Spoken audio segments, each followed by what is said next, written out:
March ಕೊನೆಯಲ್ಲಾದಂಥ ಶನಿಗ್ರಹದ ಬದಲಾವಣೆಯಿಂದಾಗಿ ನಿಮ್ಮ ಜೀವನದಲ್ಲಿ ಸಿಕ್ಕಾಪಟ್ಟೆ ಬದಲಾವಣೆಗಳೇ ಆಗಿರುತ್ತೆ. ಗ್ಯಾರಂಟಿಯಾಗಿ ನಿಮ್ಮಲ್ಲಿ ಎಷ್ಟೊಂದು ಜನ ಇದರಿಂದ ಆದಂತಹ ರಿಸಲ್ಟ್ಸ್ನ ಎಕ್ಸ್ಪೀರಿಯನ್ಸ್ ಮಾಡ್ತಿರ್ತೀರಾ. ಆದರೆ ಇವತ್ತು ನಾವು ಒಂದು ಒಳ್ಳೆ ಗ್ರಹದ ಬಗ್ಗೆ, ಶುಭ ದೃಷ್ಟಿ ಬಗ್ಗೆ ಮಾತಾಡೋಣ. ಅದರ ಆಶೀರ್ವಾದದ ಬಗ್ಗೆನೂ ನಾನು ಇವತ್ತು ನಿಮಗೆ ಹೇಳ್ತೀನಿ. ಈ ಗ್ರಹದ ಮಹತ್ವ ಏನು ಅಂದ್ರೆ, ಅದು ನಮ್ಮನ್ನ ಕೆಳಗೆ ಬೀಳೋದಕ್ಕೆ ಬಿಡಲ್ಲ, ಯಾವಾಗ್ಲೂ ಕೈ ಹಿಡಿದು ನಿಮ್ಮನ್ನ ಕಾಪಾಡ್ತಾನೇ ಇರುತ್ತೆ. ನೀವು ಯಾವುದೋ ತೊಂದರೆಯಲ್ಲಿ ಸಿಕ್ಕಿದ್ದೀರಾ ಅನ್ನೋ ಸಮಯದಲ್ಲಿ ಒಂದು ಕಾಣದ ಕೈಯಿಂದ ನಿಮಗೆ ಸಹಾಯ ಮಾಡಿಸುತ್ತೆ. ಸೊ ಸ್ನೇಹಿತರೆ, ನಾನು ಮಾತಾಡ್ತಾ ಇರೋದು ಅತ್ಯಂತ ಶುಭ ಗ್ರಹ ಆದಂತ ಗುರುಗ್ರಹದ ಬಗ್ಗೆ. ಆಸ್ಟ್ರಾಲಜಿ ಅಂದ್ರೆ ಜ್ಯೋತಿಷ್ಯದಲ್ಲಿ ಗುರುಗ್ರಹನ ನಾವು ಅತ್ಯಂತ ಶುಭ ಗ್ರಹ ಅಂತ ಕನ್ಸಿಡರ್ ಮಾಡ್ತೀವಿ.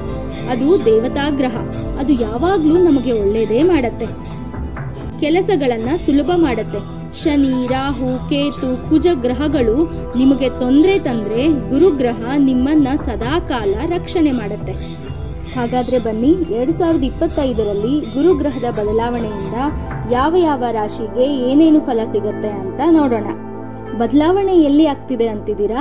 ಗುರುಗ್ರಹ ವೃಷಭ ರಾಶಿಯಿಂದ ಮಿಥುನ ರಾಶಿಗೆ ಹೋಗ್ತಾ ಇದೆ. ಇದೇ 2025ರ ಮೇ 14ರಂದು. ಹಾಗಾದ್ರೆ ಎಲ್ಲ 12 ರಾಶಿಗಳಿಗೂ ಗುರುಗ್ರಹ ಒಳ್ಳೇದೇ ಮಾಡತ್ತಾ? ಇಲ್ಲ, ಕೆಲವೊಂದು ರಾಶಿಗಳಿಗೆ ಇದು ತೊಂದರೆಯನ್ನ ಕೊಡುತ್ತೆ. ಇಲ್ಲಿವರೆಗೂ ಈ ವಿಡಿಯೋ ನೋಡಿದೀರಾ ಅಂದ್ರೆ ದಯವಿಟ್ಟು ನಮ್ಮ ಚಾನೆಲ್ನ ಸಬ್ಸ್ಕ್ರೈಬ್ ಮಾಡ್ಕೊಳ್ಳಿ. ಎಲ್ಲರಿಗೂ ನಮಸ್ಕಾರ. ಶ್ರೀ ಸೌರಭ ಯೂಟ್ಯೂಬ್ ಚಾನಲ್ಗೆ ನಿಮಗೆಲ್ಲ ಸ್ವಾಗತ. ಬನ್ನಿ ಹಾಗಾದ್ರೆ ಗುರುಗ್ರಹ ಬದಲಾವಣೆಯಿಂದಾಗಿ ತುಲಾ ರಾಶಿಗೆ ಯಾವ ರೀತಿ ಫಲಗಳು ಸಿಗತ್ತೆ ಅನ್ನೋದನ್ನ ನೋಡೋಣ. ನಾನು ಈ ಮೊದಲು ಸಿಂಹ ರಾಶಿಗೆ ಅತ್ಯಂತ ಉನ್ನತವಾದ ಫಲ ಸಿಗತ್ತೆ ಅಂತ ಹೇಳಿದ್ನಲ್ಲ, ಅದೇ ರೀತಿ ನಾನು ಇನ್ನೊಂದು ರಾಶಿನ ಚೂಸ್ ಮಾಡೋದಾದ್ರೆ ಅದು ತುಲಾ ರಾಶಿ. ಗುರುಗ್ರಹ ತುಲಾ ರಾಶಿಯವರ 9ನೇ ಮನೆಗೆ ಅಂದ್ರೆ ಭಾಗ್ಯಭಾವಕ್ಕೆ ಬರ್ತಿರೋದ್ರಿಂದ ನಿಮ್ಮಲ್ಲಿ ಸಾಕಷ್ಟು ಧಾರ್ಮಿಕವಾದಂತಹ ಬದಲಾವಣೆಗಳು ಆಗೋದಿಕ್ಕೆ ಶುರುವಾಗತ್ತೆ. ಧಾರ್ಮಿಕತೆಗೆ ಸಂಬಂಧಪಟ್ಟ ಪುಸ್ತಕಗಳು ನಿಮ್ಮ ಮನೆಗೆ ಬರೋದಿಕ್ಕೆ ಶುರುವಾಗತ್ತೆ. ನಿಮಗಿಂತ ಜಾಸ್ತಿ ನಿಮ್ಮ ತಂದೆಯವರು ಧಾರ್ಮಿಕತೆ ಕಡೆಗೆ ಒಲವನ್ನ ಜಾಸ್ತಿ ತೋರಿಸ್ತಾರೆ. ಪದೇ ಪದೇ ದೇವಸ್ಥಾನಗಳಿಗೆ ವಿಸಿಟ್ ಮಾಡೋದು, ಮಂತ್ರ ಪಠಣೆಯನ್ನ ಮಾಡೋದು, ಅವ್ರ ಜೊತೆಗೆ ನೀವು ಅದರ ಕಡೆಗೆ ಒಲವನ್ನ ತೋರಿಸೋದಿಕ್ಕೆ ಶುರು ಮಾಡ್ತೀರಾ. ಅವ್ರ ಜೊತೆಗೆ ಹೋಗಿ ಬರೋದಿಕ್ಕೆ ಸ್ಟಾರ್ಟ್ ಮಾಡ್ತೀರಾ. ಹಾಗೆ ಹೋದಾಗ ಸಾಕಷ್ಟು ಗುರುಗಳನ್ನ ಭೇಟಿ ಮಾಡಿ ಅವ್ರ ಜೊತೆಗೆ ಟೈಮ್ ಸ್ಪೆಂಡ್ ಮಾಡೋದಿಕ್ಕೆ ನ್ಯಾಚುರಲ್ ಆಗಿ ಶುರು ಮಾಡ್ತೀರಾ. ಆದ್ರೆ ಇದರಿಂದಾನೇ ನೀವು ನಿಮ್ಮ ಕೆಲಸದಲ್ಲಿ ಸ್ವಲ್ಪ ಹಿಂದೆ ಉಳ್ಕೊಂಡ್ಬಿಡ್ತೀರಾ. ಯಾಕಂದ್ರೆ ಕಷ್ಟಪಟ್ರೇನೆ ಗುರು ನಿಮಗೆ ಫಲ ಕೊಡೋದು. ಆದ್ರೆ ಈ ಸಮಯದಲ್ಲಿ ನಿಮ್ಮ ಸಿಬ್ಲಿಂಗ್ಸ್ ಇಂದ ನಿಮಗೆ ಹೆಲ್ಪ್ ಆಗತ್ತೆ. ಹಾಗೆ ಎಜುಕೇಷನ್ಗೆ, ಹೈಯರ್ ಸ್ಟಡೀಸ್ಗೆ ಇದು ಹೇಳಿ ಮಾಡಿಸಿರೋಂತಹ ಕಾಲ.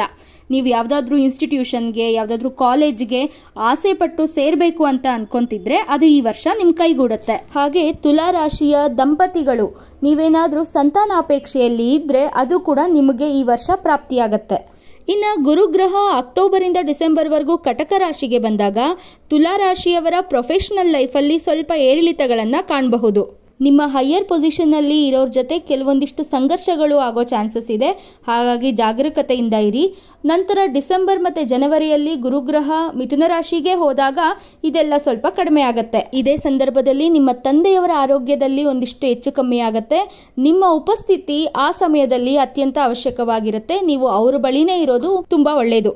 ಈ ವರ್ಷ ನಿಮಗೇನು ಬದಲಾಗುತ್ತೆ ಅಂದರೆ ನಿಮ್ಮ ಜೀವನ ಶೈಲಿ ಬದಲಾಗುತ್ತೆ.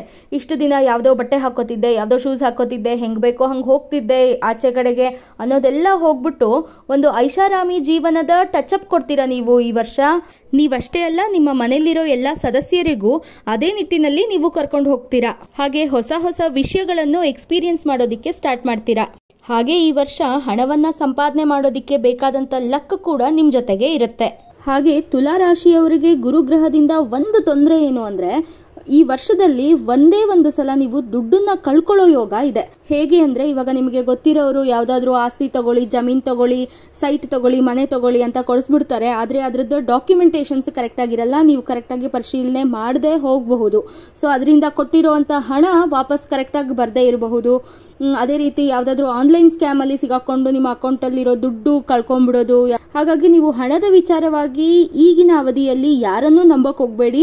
ನಂಬಿ ಅವ್ರು ಹೇಳಿದ್ರು 2-3 ಸತಿ ಮರುಪರಿಶೀಲನೆ ಮಾಡಿ ನೀವು ಅದಕ್ಕೆ ಇನ್ವೆಸ್ಟ್ ಮಾಡಿದ್ರೆ ಒಳ್ಳೇದು. ಹಾಗೆ ಶೇರ್ ಮಾರ್ಕೆಟ್ ಅಲ್ಲಿ ಇನ್ವೆಸ್ಟ್ ಮಾಡೋರ್ಗೂ ಯಾವ್ದಾದ್ರು ಒಂದು ಟೈಮ್ ಅಲ್ಲಿ ಲಾಸ್ ಆಗೋ ಚಾನ್ಸಸ್ ಇದೆ. ಅದು ಓವರ್ಕಮ್ ಮಾಡೋ ಅಷ್ಟು ನೀವು ಬ್ಯಾರಿಯರ್ ಇಟ್ಕೊಂಡು ನೀವೇನು ಇನ್ವೆಸ್ಟ್ ಮಾಡ್ತೀರಾ ಅದನ್ನ ಮಾಡಿ. ಇದನ್ನ ಬಿಟ್ಟರೆ ನಿಮಗೆ ಹಣಕಾಸಿನ ವಿಚಾರದಲ್ಲಿ ಈ ವರ್ಷ ತುಂಬಾ ಚೆನ್ನಾಗೇ ಇದೆ. ಹಾಗೆ ನೀವು ಮಾನಸಿಕ ಸದೃಢತೆಯನ್ನು ಕೂಡ ಕಂಡ್ಕೋತೀರಾ ಈ ವರ್ಷ. ಆದರೆ ನಿಮ್ಮ ತಂದೆಯವರ ಆರೋಗ್ಯದಲ್ಲಿ ಸ್ವಲ್ಪ ಹೆಚ್ಚಿನ ಕಾಳಜಿಯನ್ನೇ ವಹಿಸಿ. ಇನ್ನು ಗುರುಗ್ರಹದ ದೃಷ್ಟಿ ನೋಡೋದಾದರೆ ನಿಮ್ಮ ವ್ಯಯಭಾವ, ಧನಭಾವ ಹಾಗೆ ಸುಖಭಾವದ ಮೇಲೆ ಬೀಳ್ತಿರೋದ್ರಿಂದ ನಿಮಗೆ ಹಣ ಎಷ್ಟು ಬರುತ್ತೋ ಅಷ್ಟು ಖರ್ಚು ಕೂಡ ಆಗತ್ತೆ.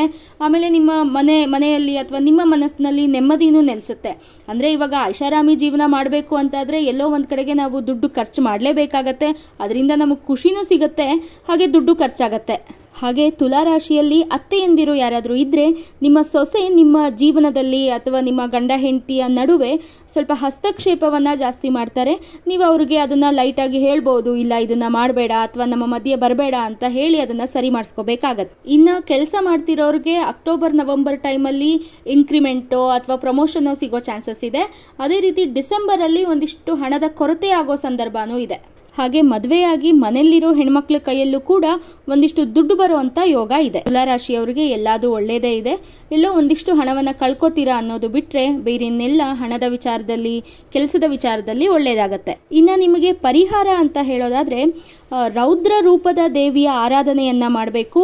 ಯಾವುದು ಅಂತ ಹೇಳೋದಾದರೆ ದುರ್ಗಾದೇವಿ, ಮಹಿಷಾಸುರ ಮರ್ದಿನಿ ಇವರ ಮಂತ್ರವನ್ನು ಪಠಣೆ ಮಾಡಿ. ಹಾಗೆ ಶನಿವಾರದ ದಿನ ತಪ್ಪದೆ ದೇವಿ ದೇವಸ್ಥಾನಕ್ಕೆ ಹೋಗಿ ಬನ್ನಿ. ಇನ್ನು ಈ ವಿಡಿಯೋ ನಿಮಗೆ ಇಷ್ಟ ಆದರೆ ಲೈಕ್ ಮಾಡಿ, ನಿಮ್ಮ ಆಪ್ತರೊಂದಿಗೆ ಶೇರ್ ಮಾಡಿ. ಹಾಗೆ ನಿಮ್ಮ ಅನಿಸಿಕೆ ಅಭಿಪ್ರಾಯಗಳನ್ನು ನಮಗೆ ಕಮೆಂಟ್ ಮೂಲಕ ತಿಳಿಸಿ.